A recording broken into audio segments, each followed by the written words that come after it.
Imagine being a PC gamer in the year of our Lord 2021 BCE. Today we're gonna go over 10 reasons why the PS5 has been destroying PC gaming. But before we get started, guys, don't forget to like, comment, share, subscribe, all that good stuff. Shout out to all the subscribers and everyone who smashes that like button. You guys rock, and don't let anyone tell you otherwise. Bring it in, gamers. Bring it in. Woo! Yeah, baby! That's what I've been waiting for. That's what it's all about. Woo! So, with all that said, let's go, gamers! Number 1, cost. Number 1 on our list is cost, with PC components being considerably more expensive and for little to no gain, but in fact a drastically reduced cost to power ratio, with a console costing only hundreds of dollars, but PCs costing thousands, and for no additional benefits.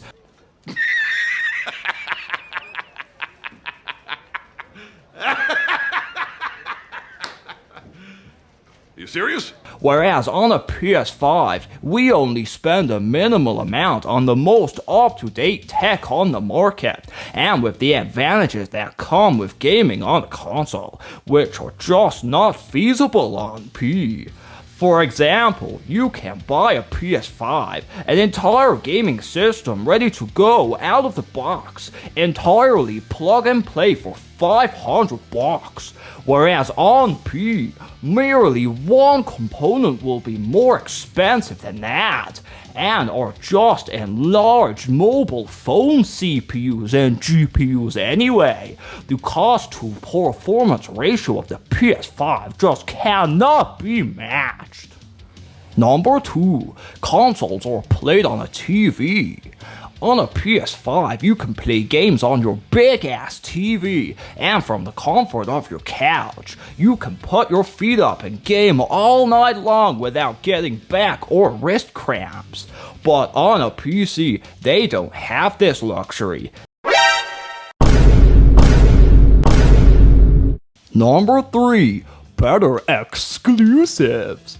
PlayStation fans have been graced with so many top-notch, epic, god-tier exclusives over the years, the defining feature of the PlayStation consoles, with world-leading studios like Insomniac, Sucker Punch, Housemarque, and so many more. PlayStation fans have seen some of the absolute chart-topping, critically acclaimed games of our time, such as Returnal, Death Stranding, Spider-Man, and Ratchet & Clank.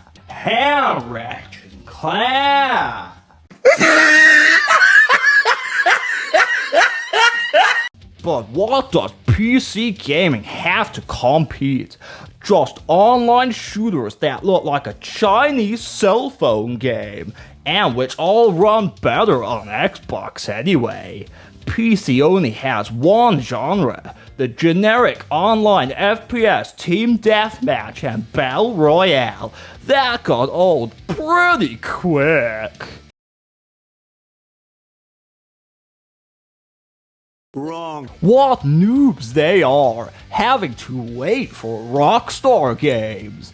They think they've scored a huge win with Uncharted games coming out from my PC. How old are Uncharted games? 2007 to 2015 are sloppy seconds. We were done with those games ages ago, but PC gamers are only just now getting them.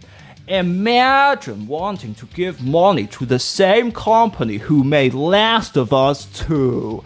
That's why PC fanboys get so excited when PlayStation games come to PC, because they all want The Last of Us 2. That's the reason why.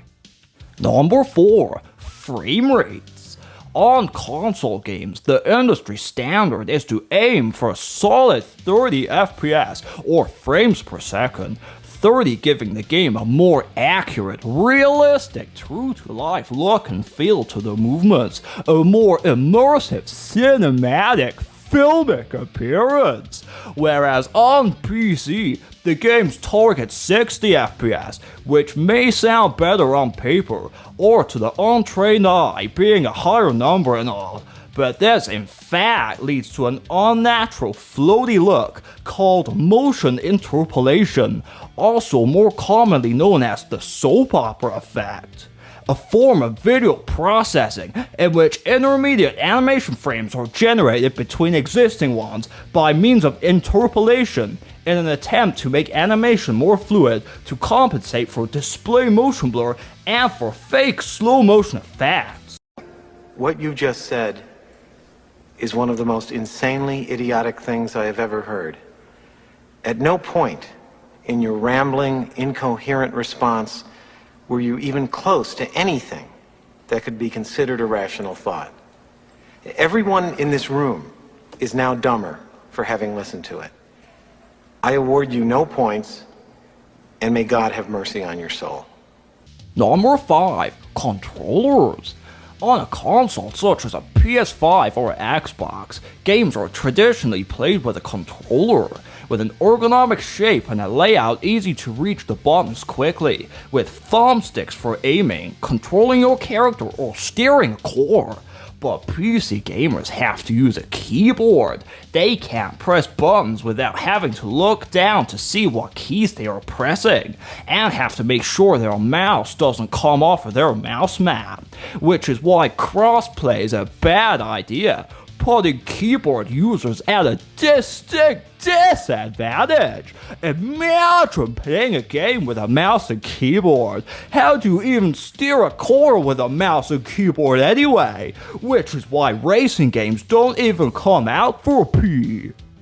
Number 6. More powerful. Going back to an earlier point about PC games looking like mobile phone games, and with outdated hardware for a much higher MSRP, and with SSDs being standard in the next-gen consoles, capable of improving graphics, delivering native 4K at 60 FPS in the PS5 and Xbox Series X, being the next leap in technology, and with more RAM and higher clock GPU speed for the next-gen consoles, feats players on P won't be experiencing for years, and with ray tracing technology too. We're gonna run, there it is, multiple 4K monitors on a single graphics card. God. And you know what? I've actually got a really good feeling about this. Number 7. More normalized. Imagine if you bring a girl back to your place. What do you think is more likely to scare her off? A game console under your TV blending in with your DVD player or cable box? Or a giant-ass desktop taking up half the room with strobing rainbow lights and 3 monitors? Maybe some Funko Pops spread around the desk, maybe some framed anime pictures on the wall above, probably a trash can overfilling with crusty wadded up tissues, and maybe a suspect smelling sock on the floor.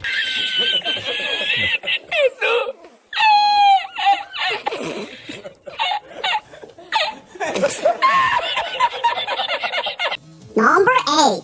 Physical games and pre-owned copies.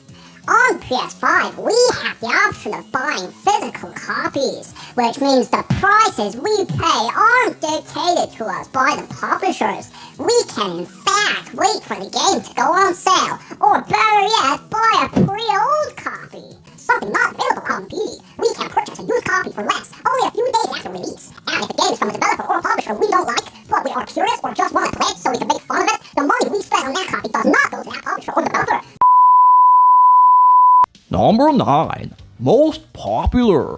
For yet another generation, PlayStation are dominating and are killing it with the best graphics, features, and exclusives. If you ask your friends and colleagues at work or school what they game on, everyone will say they play on either a PS4 or a PS5 because it's the console for normal people. Think about movies. Everyone back in the day had a DVD player. Who was out there watching movies on a Laserdisc? No one is playing games on PC.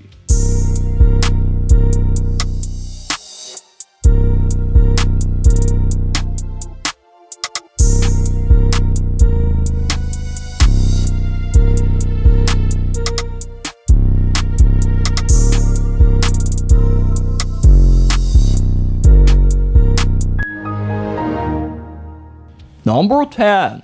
Better community. Have you ever noticed on YouTube videos, or just in general, that PlayStation fans talk about what games we're excited for? Our favorite games, cool stuff we did in games, stuff like that. Not going out of our way to try and antagonize people. Next time you want to try and just come into my comment section and say I'm a Sony shill because I think this new system isn't worse just because it has a slightly smaller heatsink, please do me a gigantic favor and take a long walk off a short dock. Every YouTube comment section always has that one PC Master Race fanboy douchebag who thinks games can't just be for fun. They always have to try and lecture everyone else about how gaming on their precious PC is so much better than playing on a console. Oh, I'm sorry. On console, yeah! I'm a PC fanboy. More PC, more PC, more PC is better than console, yeah? More mouse and keyboard is better than a controller. I just love to brag about more PC, but all I actually play are free-to-play clones of PUBG that look like a Chinese mobile game. I think every game should be always online with Battle Royale and loot boxes and have graphics like a remastered PS2 game. Valve sucks, Steam sucks, Half-Life is a load of trash, the Steam Deck is a Switch clone, Left 4 Dead looks like a mobile game, and Portal has some of the worst gameplay I've ever seen. Imagine being a PC gamer